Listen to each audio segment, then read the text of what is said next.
Hey guys, what is up? It is me again, NintendoConsoleGamer, and today we are going to be doing another Conduit 2 weapon guide. And today we're going to be doing this on the HVS.45, the most powerful handgun in the game. Now that I've told you this, I bet you're wondering exactly what the damage is, but fear not, because that's what I'm here to tell you. If you want to run this thing naked, which is probably recommended for once, you're going to find that it will do 100 damage on the head and 34 on the body. This translates to a 1 to 3 shot kill, depending on where you hit the person.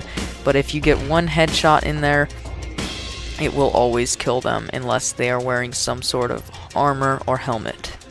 Now, if you put the least of the damage upgrades, which is improved ballistics damage, in this case, you will find that your weapon will make these ever so slight jump to over 100 damage on the head and 37 damage on the body.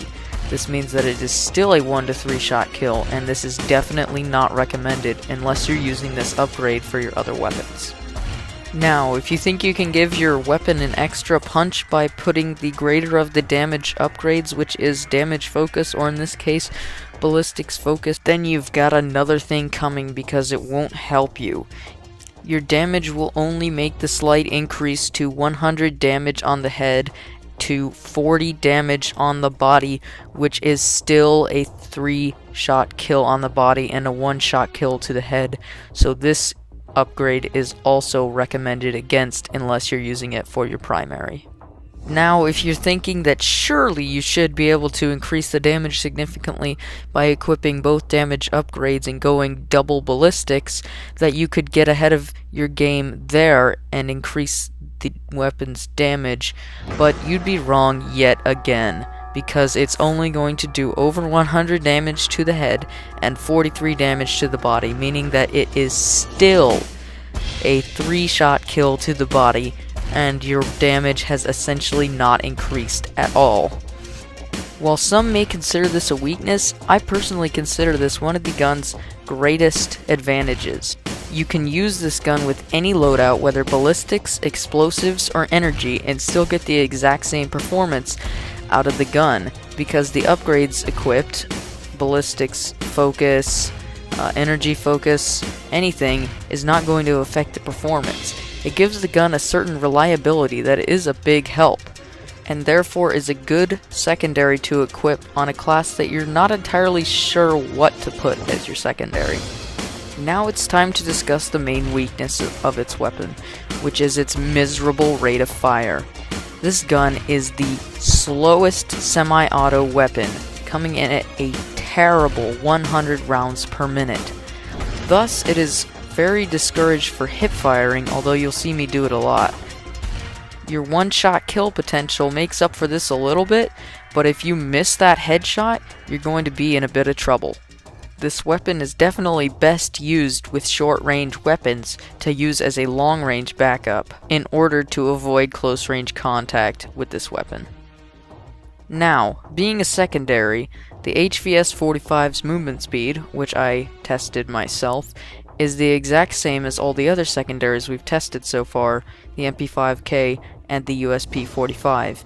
It comes in at a steady 100% movement speed, meaning that using this weapon will not slow you down at all, and it's a good option to switch to for running long distances, especially when you have a heavier weapon equipped as your primary. The HVS.45 suffers from another problem too, its extremely small magazine size. Containing only 7 bullets in its magazine, if you're not going for headshots, you'll only be able to kill 3 people before needing to reload. It will still take a little bit of time to empty out your magazine because of the amazingly slow rate of fire, but still, it's not very good, especially when the USP45 has more than double this at 15, and the warp pistol has 24. This makes it the smallest magazine of all the handguns in the game, which is a stat you don't want to have. Its reload time is somewhere between moderate and fast. It is the same animation as the USP45, just slowed down a little bit. One extremely handy feature of the HVS.45 is its built-in red dot sight.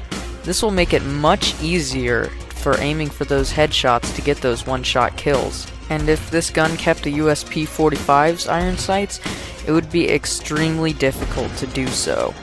Thankfully, that's one trait that this gun did not inherit from the USP-45, which is obviously what the game model is based off of. On the front of the HVS-45 is what appears to be a laser sight.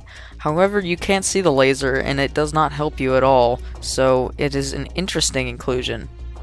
As accuracy is one of the most important things about this weapon, that's what we're going to take a look at next.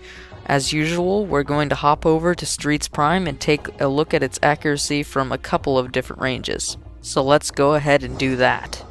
When you hipfire this weapon from extreme close ranges, it's going to be a round dot, which is what you want to see from your weapon. Now, from the same distance, when you aim down sights, you're going to see that it's similar, only a tad bit tighter. So really no difference here, but that's as expected for any weapon. Now when you step back a little bit, you can see that the hipfire spread is not so tight, but still not bad. And when you aim down sights from the same distance, it's still that round dot like before.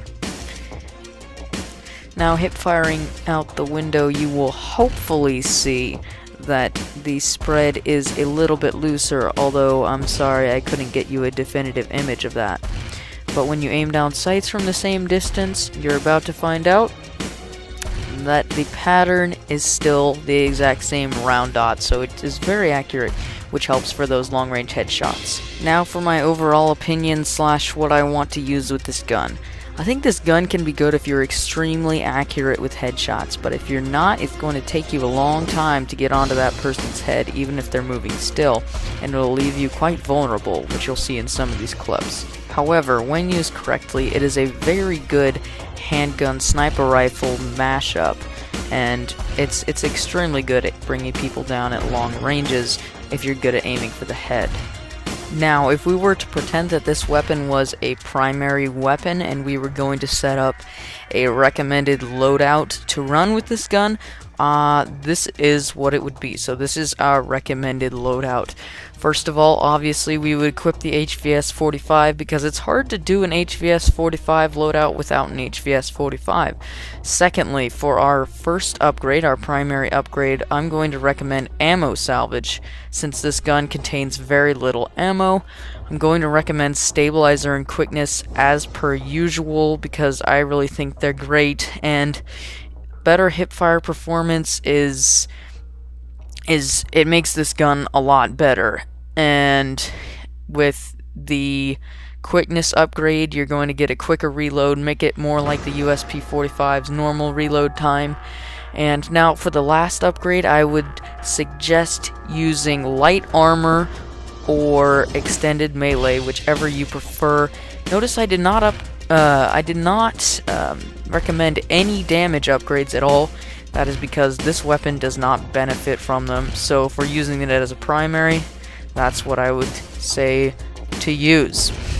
Lastly, I'd like to take a moment to ask for your feedback on the little cosmetic changes during this episode. In case you didn't notice, the Conduit theme running in the background, a more structured approach, I would say, to the writing style, to the talking, but narration, I guess that would be. But I didn't actually script it. I never script it. I just do it on the go. Just a little factoid there, but if you would please leave some feedback on whether you'd like to see more episodes styled this way, or if you would like to just see me do it the old way. And look at this teamwork, teammate going in with my grenade. Alright guys, that is all for today. I will see you next time on Saturday with the strike rifle.